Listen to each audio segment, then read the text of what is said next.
Today I'm in the town of Gardur, looking out to the ocean, having a peaceful moment. It's an incredibly sunny day, hence the setup is a little bit different today. It was very, very strong, the light, as you can see in the back as well. I wanted to thank you for the responses of my last two videos.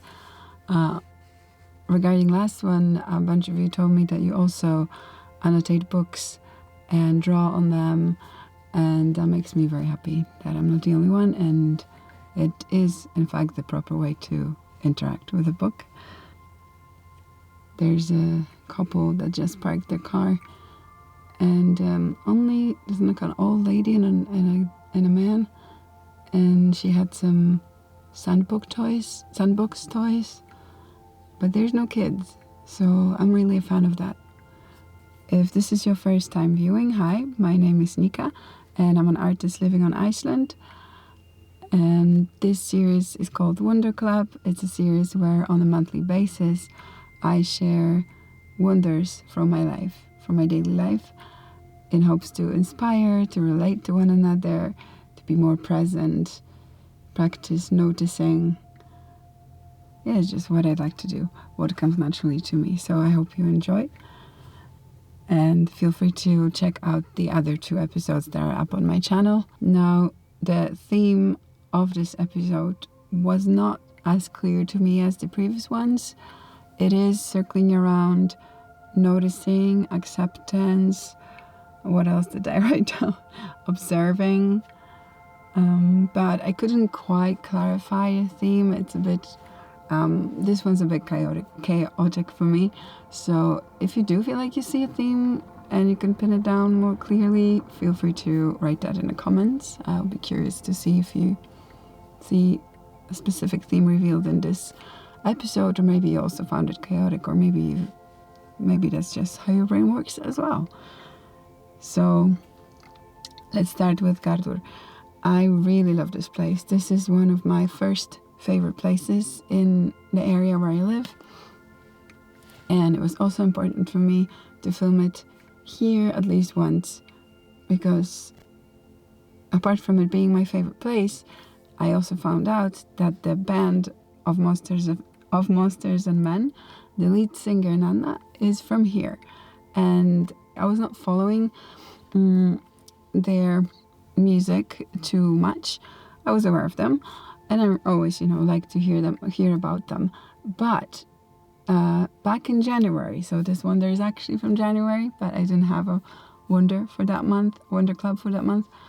A short music documentary was suggested to me. It was called Tiu, and it's of Monsters and Men's music documentary that they share a bit about their songs that they've written, and this is...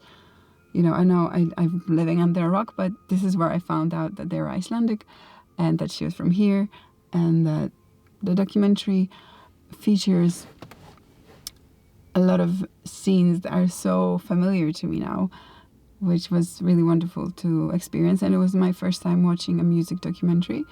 I'm not usually a concert person. I'm a lyrics person. I pay attention to lyrics. I really enjoy music on my own, in the car, doing something, but I don't tend to go to concerts anymore. I used to when I was younger, but I thought I wouldn't be that interested in watching a musical documentary, but it was beyond wonderful to experience. It's not a long form, but it was just a very warm experience to have, and I've fallen in love with the band since then. And whenever I come here, especially listening to their music, it all just kind of comes together and makes me feel at home. Along with that, there is a song that I discovered in that documentary called Sugar in a Bowl. It seems to be based around a memory of the lead singer's grandmother, and how she would leave out this brown sugar called candies. In Icelandic, I'll attach a picture. She would put this brown sugar in a bowl for her to have when she was visiting her as a kid, And it describes a little bit about the house, about, kind of is a reflection of the melancholy of an older person's life, of her grandmother, perhaps. And I was really enamored by the song. Of course, I cannot insert it in here because of copyright, but I will link it below. And I encourage you to listen with lyrics, because for me, that's the specific, beautiful kind of everyday poetry.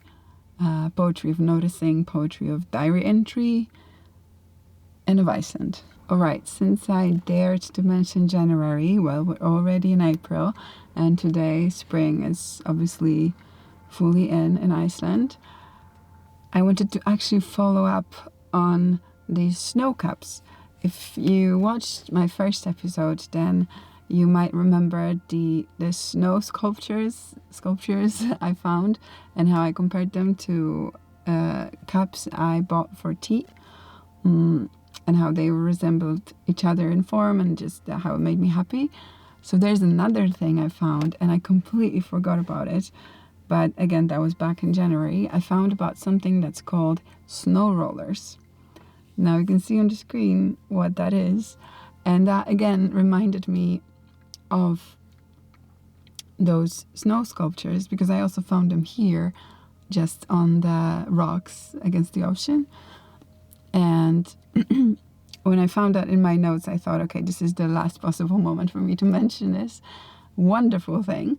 A snow roller basically is when you have ground covered with snow, and then the wind is so strong that it picks up bits of it and rolls it perfectly into these snow rollers, and you end up with this interesting, unusual landscape. I have not seen it yet in real life, but I will definitely keep an eye out next winter. I don't think it's specific to Iceland. It's just has to be an open field of flat snow and lots of wind, which sounds a lot like Iceland. So, all right, now I'm looking at the wonder number 3.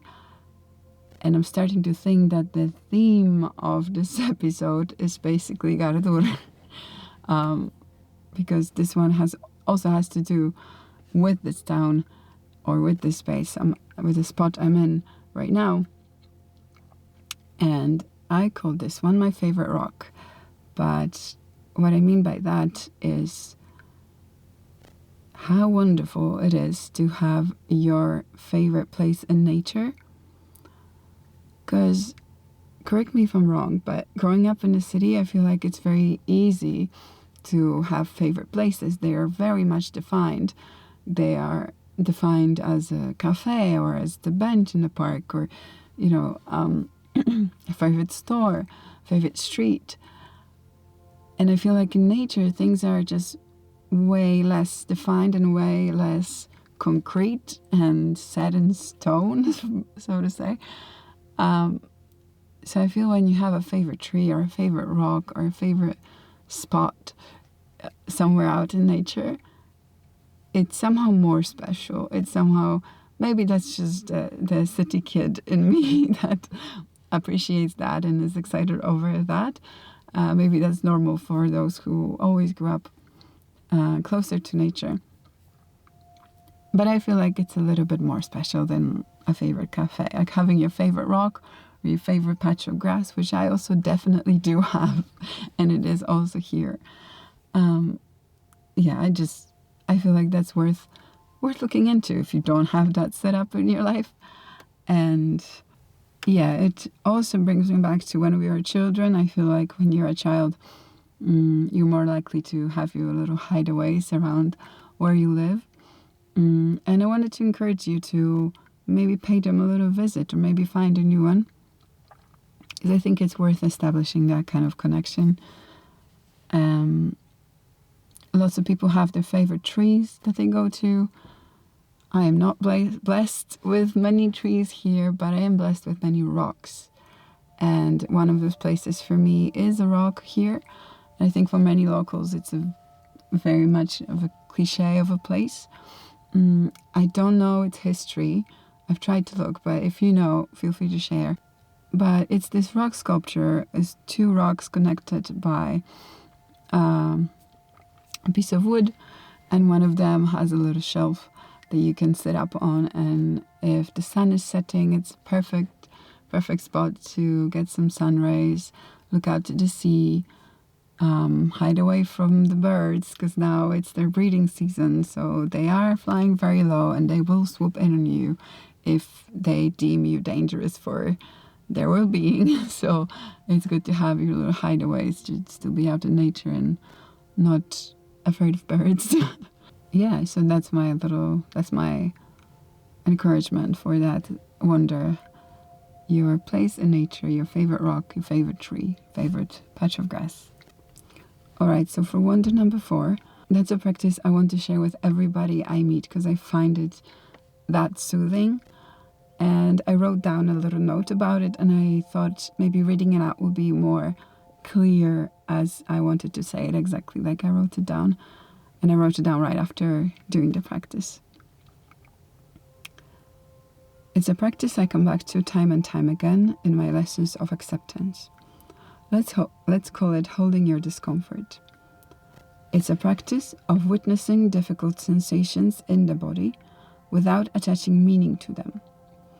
This practice gives me solace because whatever uncomfortable feeling will arise, I know I can hold it, and there's no need to do anything other than that.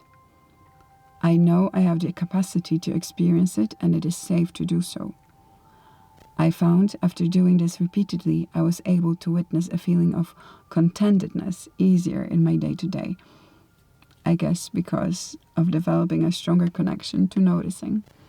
So again, coming back to the theme of noticing.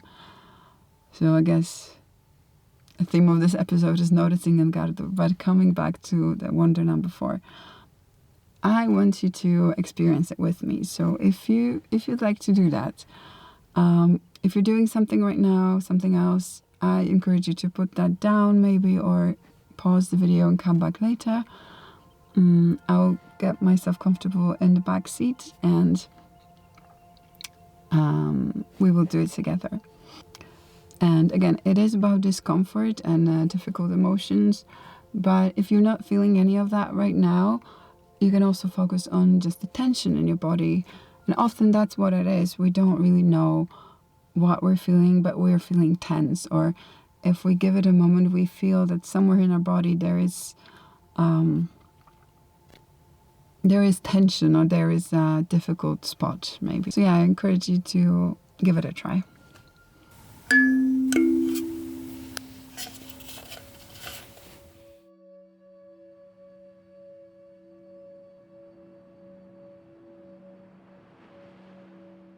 If you're a person who experiences anxiety a lot, you might be familiar with the feeling of heaviness or tightness or a general discomfort in the body when processing certain stimuli or emotions.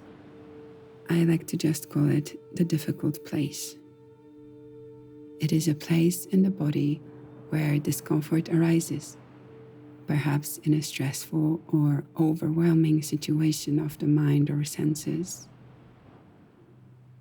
We can then choose to direct our attention towards it, like we would to a dark and heavy stone on the beach.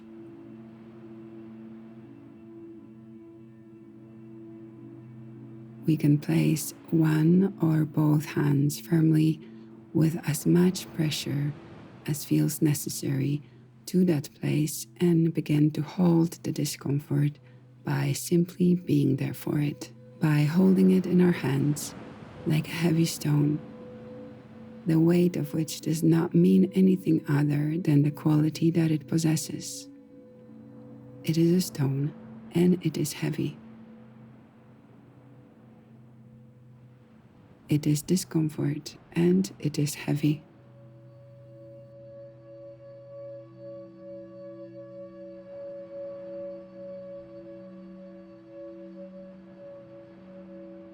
Assure yourself, either out loud or in your mind, there is nothing other I need to do right now.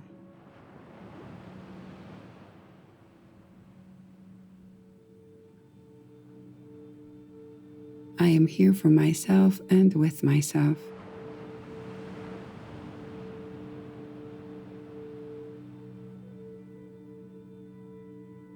I tend to the discomfort that I found.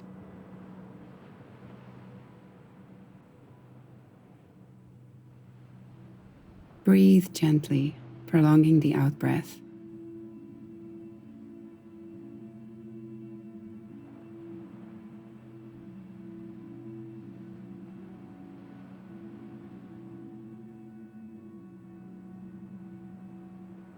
You can breathe into the difficult place of discomfort, and when breathing out, try exhaling the air as if you were very slowly blowing out a candle.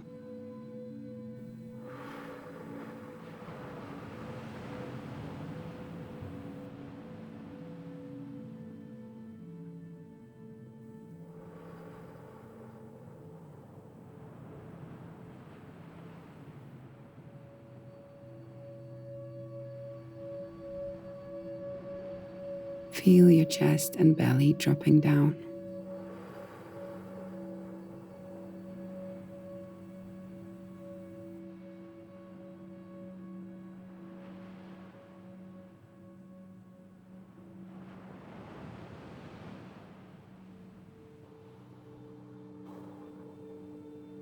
Let the heavy stone of a feeling dissolve, each time a little bit more.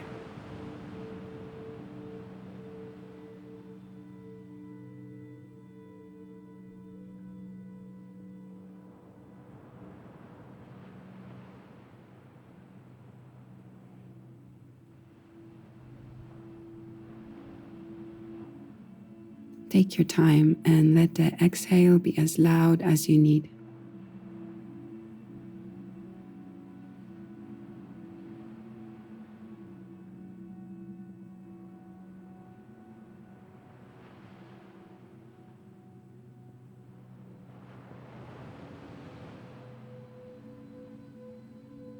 Continue observing and holding the discomfort with long out breaths now for a few moments.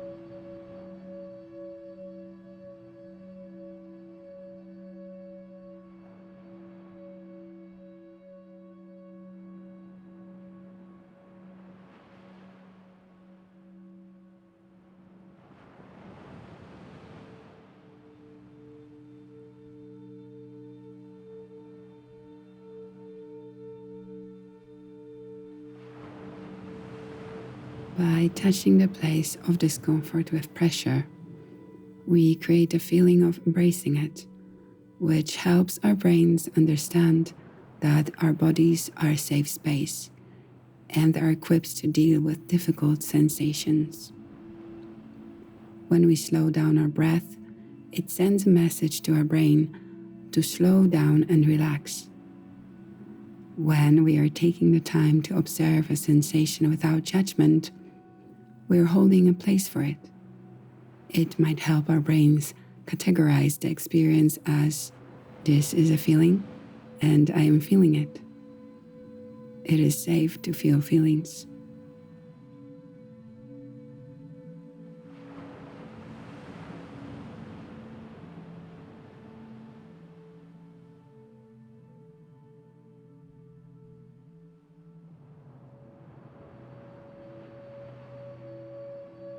Every time we are there for ourselves, letting ourselves observe whatever comes, we develop trust towards ourselves and our bodies, that we are able to hold space for whatever discomfort that may arise.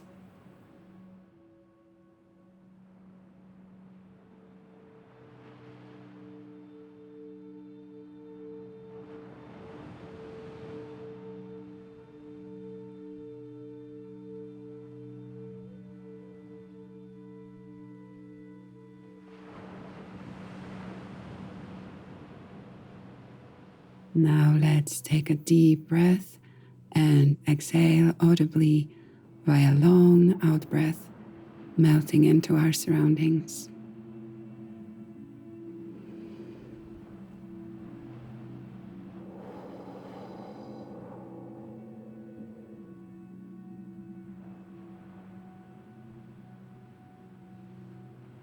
As we open our eyes and welcome the outside world, we can find grounded support in becoming aware of the surface we're sitting or laying on.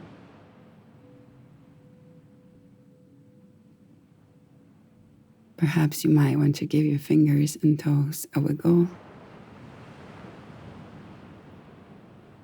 And our guided meditation is now complete.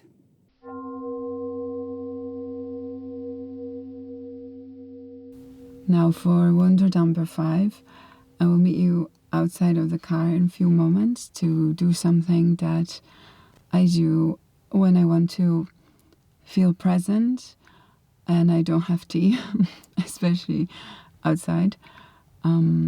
It's a pose, a movement from Qi Gong called the closing form. And I wish I had more time to explore Qi Gong properly, but I am accepting that I cannot do everything 100%, which is very hard for me. But I will at least do this. And I am choosing not to feel bad about it, not to beat myself up over, the choice and the constant prioritizing of what's more important right now. And I do just this one thing at least that makes me feel connected to something that I'm interested in and that I find helpful and find good.